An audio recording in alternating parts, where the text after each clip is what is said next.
There is a lot of resources available for the NEET preparation. इसीलिए बच्चे ज्यादातर resources use करके अपनी प्रिपरेशन को एकदम ओवरवेलमिंग बना लेते हैं, जिससे कहीं ना कहीं वो डिस्ट्रैक्ट हो जाते हैं। तो hello everyone, this is Mohammad Hussain, MBBS second year student from doctor RML IMS Lucknow.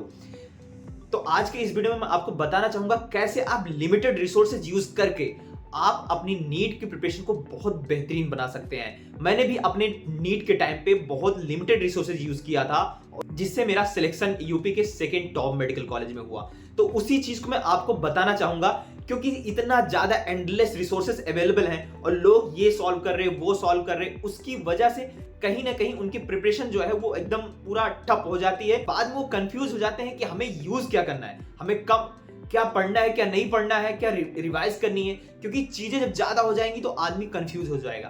तो पहले हम बात करेंगे आपकी बायोलॉजी की। बायोलॉजी में देखो, आप मानो या ना मानो, आपको सिर्फ रीड करनी है NCERT. NCERT is your Bible.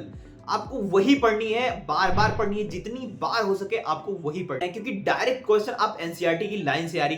फिर भी बच्चे क्या करते हैं, इनके पढ़ लेते हैं, उनके पढ़ लेते हैं, वो कोई बता दिया कि इससे इतना नंबर आएगा, इससे इतना नंबर आएगा, तो वो चीजें पढ़ने लगते हैं। आपको एनसीईआरटी से चिपक के रहना है। मेन बात आती है कि आपको क्वेश्चन क्या सॉल्व करने हैं। ये बहुत इंपॉर्टेंट चीज होता है, क्योंकि इसी में आप बहुत ज्यादा चीजें लगाने लगते हैं। आपको यही चीज लिमिट करनी है, आपको कम यूज करना है, और वो भी क्वालिटी अच्छी होनी चाहिए उस क्वेश्चन के। तो मैं आपको बताना चाहूंगा, जिससे मैं पढ़ा था उस टाइम पे, आपको सिर्फ और सिर्फ वही चीज सॉल्व करनी है। पहले बात करें तो आपको एनसीईआरटी एग्जाम्पलर लगानी है। हर एक चैप्टर में 10 से 12 क्वेश्चन होते हैं, और एनसीईआरटी एग्जाम्पलर आपके डायरेक्ट क्वेश्चन नीट में आ जाते हैं। कि बायोलॉजी में तो आप डायरेक्ट प्रीवियस ईयर क्वेश्चन पूछ रहा, कौन से प्रीवियस ईयर क्वेश्चन? एम्स के क्वेश्चन, केरला पीएमटी के क्वेश्चन, एमयू के क्वेश्चन, ऐसे जो पहले मेडिकल एंट्रेंस एग्जाम होते थे उसके क्वेश्चन आजकल ज्यादा पूछ रहा है। आपको वही करनी है जो एनसीईआरटी से रिलेटेड क्वेश्चन है। तो इससे मैं आपको बताना चाहूंगा, मैंने जो यूज करा था अपने टाइम पे, ये कोई स्पॉन्सर वीडियो नहीं है, मैंने यूज किया था एमटीजी चैंपियन बुक, जो बायोलॉजी के लास्ट 10 इयर्स के क्वेश्चन होते हैं। इसमें आपको क्या करना है कि यही लगानी है। इसमें आपको ये भी नहीं कि अलग से प्रीवियस ईयर क्वेश्चन सॉल्व करने पड़ेंगे। मैं सच बता रहा हूं, मैंने यही करा था, और यही चीज करके बार बार अटेम्प्ट करके मैंने 350 मार्क्स बायोलॉजी में स्कोर करा था। और नीट 2022 में बताते हैं कि बायोलॉजी सबसे लेंदी और टफ पोर्शन था, तब भी मेरे 350 मार्क्स आए थे। क्यों? क्योंकि मैंने इतनी लिमिटेड चीजें यूज करी थी, और क्वालिटी जो थी चीजों की वो। अब नेक्स्ट हम बात करते हैं केमिस्ट्री की। केमिस्ट्री में आपको क्या करना है, फिजिकल और ऑर्गेनिक केमिस्ट्री में आपको सिर्फ नोट्स पढ़ने हैं टीचर के, सिर्फ नोट्स पढ़ने हैं। और अगर ज्यादा कोई किताब पढ़ने का मन करे तो आपको एनसीईआरटी पढ़नी है। एनसीईआरटी में क्या पढ़ना है, इन टेक्स्ट क्वेश्चन पढ़ने हैं। उसके बाद में आपको जो उसका एग्जाम्पल्स होता है, एग्जाम्पल बहुत इंपॉर्टेंट है, डायरेक्ट एग्जाम्पल आपके एग्जाम में आते हैं। और एनसीईआरटी एग्जाम्पलर, 3 चीज ये हो गया। उसके बाद आप प्रीवियस ईयर क्वेश्चन लगा लें, इतना आपके लिए मोर देन सफिशिएंट होगा। इसी चीज को आप मल्टीपल टाइम करें, डेफिनेटली आप देखेंगे कि इंप्रूवमेंट हो रहा है। इंप्रूवमेंट नहीं, बहुत अच्छे मार्क्स आपके आने लगेंगे। अगर आप कम समय में ज्यादा चीज अचीव करना चाहते हैं तो आप क्वालिटी चीज लगाएं, क्वालिटी क्वेश्चन अटेम्प्ट करें, ताकि आपका जो एनसीईआरटी वो भी उसी के साथ रिवाइज होता रहे। तो एनसीईआरटी इन टेक्स्ट क्वेश्चन, एग्जाम्पलर और एग्जाम्पल जो है, और प्रीवियस ईयर क्वेश्चन आपको केमिस्ट्री के लिए सॉल्व करनी है। इससे ज्यादा आपको कुछ भी नहीं लगानी है। अब अगर फिजिक्स की बात करें, जो सबसे ज्यादा टफ लगती है, तो इसे भी आपको क्लास नोट्स को एकदम निचोड़ लेनी है। फॉर्मूला सीट एक अलग बना के रखनी है, ताकि आप उसे मल्टीपल टाइम रिवाइज कर सकें। और जो टीचर से आपने फॉलो करे हैं उसी टीचर को पढ़ना, और इधर उधर के किसी टीचर्स के नोट्स वगैरह कुछ भी सॉल्व नहीं करना है।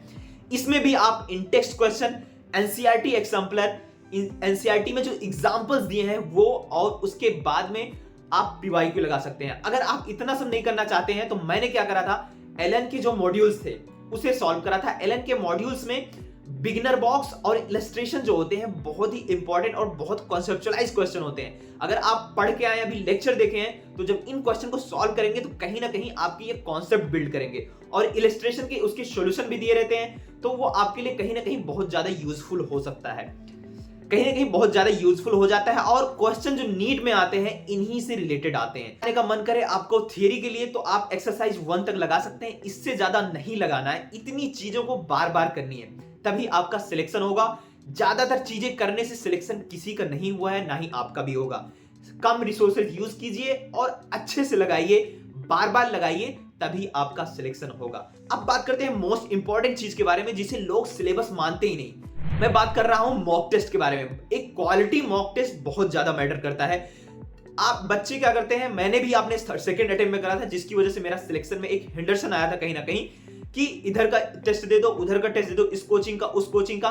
ऊट पटांग टेस्ट आपको नहीं देने हैं, मॉक टेस्ट आपको देने हैं तो सिर्फ एक कोई अच्छी क्वालिटी के। तो इसमें मैं आपको बताना चाहूंगा, जो मैंने सॉल्व करा था एलन के मॉक टेस्ट, एलन के मॉक टेस्ट के जो पैटर्न होते हैं क्वेश्चन बनने के, और जो टेस्ट पेपर का पैटर्न होता है वो लेटेस्ट होता है एकदम, और कहीं ना कहीं वो बहुत ज्यादा यूजफुल होता है आपकी प्रिपरेशन में।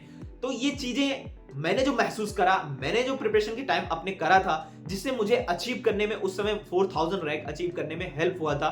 तो आप भी वो चीज करें ताकि आपका भी रैंक बूस्ट हो, मार्क्स इंप्रूव हो, आपका जो इधर उधर का इतना लगा के रखते हो, रिवीजन नहीं हो पाता है, ये सब चीजें कंसाइज हो, ताकि आप बेहतरीन अपना प्रिपरेशन कर सकें और सिलेक्शन ले लें यार। क्योंकि कट ऑफ बहुत ज्यादा बढ़ रहा, अगर चीज आप बहुत ज्यादा लगाएंगे तो आप कभी भी सिलेक्शन नहीं ले पाएंगे। और लास्ट में एक बात कहना चाहूंगा आपसे कि यार कंसिस्टेंट रहो, करते रहो। अभी आप यंग हो, आपके पास बहुत एनर्जी है और आप बहुत कुछ कर सकते हैं। You have endless potential guys, सच बता रहा हूं आपसे, बहुत ज्यादा एनर्जी है आपके पास।